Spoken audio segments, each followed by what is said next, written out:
प्रतिक्रिया समोर येताना पाहायला मिळते।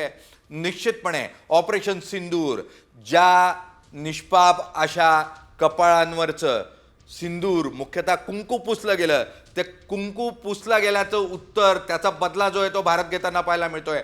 आणि त्यासाठी म्हणून ऑपरेशन सिंदूरची ही 9 ठिकाणं ज्या ठिकाणी मुख्यतः हे हल्ले करण्यात आलेले आहेत त्यामध्ये आपण बघतोय मुझफ्फराबाद, कोटली, गुलपूर, भिबर, सियालकोट, मुदिरके आणि बहावलपूर अत्यंत महत्त्वपूर्ण अशी जागा या ठिकाणी हा हल्ला करण्यात आलेला आहे। आणि त्याचबरोबर आपण बघतोय ते म्हणजे चकमरू आणि सियालकोट या ठिकाणीही हे हल्ले करण्यात आलेले आहेत। मुख्यतः या सर्व जागा, हे सर्व ठिकाणं ही दहशतवाद्यांची ट्रेनिंग कॅम्प असलेली सेंटर्स आहेत आणि या सेंटर्सवर हल्ला करण्यात आलेला आहे। भारत सरकारने स्पष्टपणे आपली भूमिका स्पष्ट केलेली आहे। संरक्षण मंत्रालयाचं जे स्टेटमेंट आलेलं आहे त्यामध्ये पाकिस्तानमधल्या कोणत्याही सैन्य स्थळावर भारताने हल्ला केलेला नाही, नागरी स्थळावर हल्ला केलेला नाही।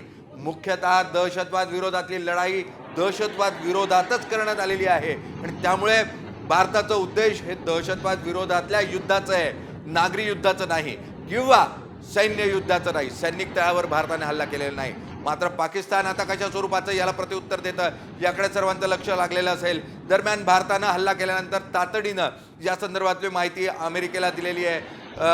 अजित डोवाल यांनी अमेरिकेला फोन करून या संदर्भातली माहिती दिलेली आहे। दरम्यान अमेरिकेचे राष्ट्राध्यक्ष डोनाल्ड ट्रम्प यांची पहिली प्रतिक्रिया समोर आलेली आहे आणि त्यांनी पाकिस्ताननं प्रतिहल्ला करू नये असा इशारा पाकिस्तानला दिलेला आहे आणि त्यामुळे पाकिस्तान प्रतिहल्ला करणार नाही।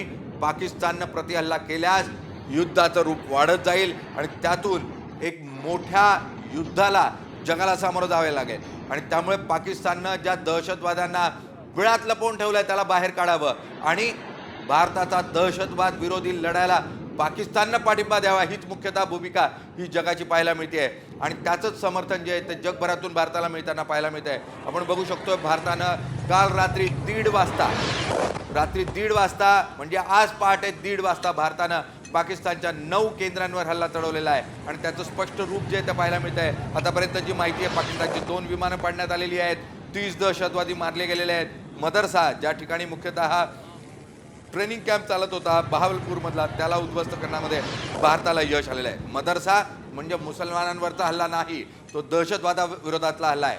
हा हल्ला हा मुस्लिमांविरोधातला नाही, हा हल्ला हा सैन्याविरोधातला नाही, हा हल्ला हा नागरिकांविरोधातला नाही, तर हा हल्ला हा मुख्यतः दहशतवाद विरोधातला आहे। हे युद्ध हे दहशतवाद विरोधातलं आहे हे सांगण्याचा प्रयत्न भारतानं या हल्ल्याच्या माध्यमातून केलेला आहे आणि त्यामुळे पाकिस्ताननं याला प्रत्युत्तर देण्याची हिंमत दाखवू नये, अन्यथा युद्धाचं रूप हे महायुद्धामध्ये होताना पाहायला मिळेल।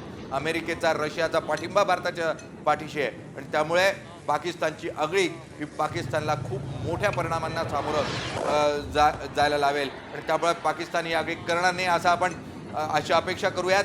2 पाकिस्तानची विमानं या ठिकाणी भारतानं मिग विमानं ही भारतानं पाडलेली आहे, त्यांनी रात्रीची आगळीक केली। त्यानंतर निश्चितच दहशतवादी तळांवरती हल्ला झाला आणि त्यामुळे ही लढाई जी आहे ती भारत विरुद्ध पाकिस्तान अशी लढाई नसून दहशतवादाच्या विरोधातली ही लढाई आहे असं देखील भारतानं स्पष्ट केलेलं आहे। संरक्षण मंत्र्यांचं ट्विट सुद्धा रात्रीच आपल्यापर्यंत पोहोचलेलं होतं आणि या ट्विटच्या माध्यमातून सुद्धा त्यांनी ऑपरेशन सिंदूर संदर्भात माहिती दिली आहे। मात्र महत्त्वाचं म्हणजे आज सकाळी 10 वाजता पत्रकार परिषदेचं सुद्धा आयोजन करण्यात आलेलं आहे आणि या पत्रकार परिषदेच्या माध्यमातून ऑपरेशन सिंदूर नेमकं राबवलं कसं गेलं या संदर्भात माहिती दिली जाणार आहे। आपण बघतोय की या ठिकाणी खरं तर आणखी काही लोकांकडून जाणून घेणार आहोत। पहलगाम पर जो टेररिस्ट अटैक हुआ था इसका बदला आज भारत ने लिया है, 9 जगह पर एयर स्ट्राइक किया है, क्या कहना है? सही है, करना ही चाहिए ना, करना चाहिए उनको, भारत को करना है, उसको टुकड़े टुकड़े करना चाहिए। हाँ, जिस तरह धर्म के नाम पर गोलियां मारी गई, लोगों की जान ली गई, इसका बदला आज भारत ने लिया है। अच्छा किया है, बदला लेना चाहिए। मतलब काय सांगाल, कारण हा बदला घेणं अपेक्षित होतं, काय वाटतं तुम्हाला?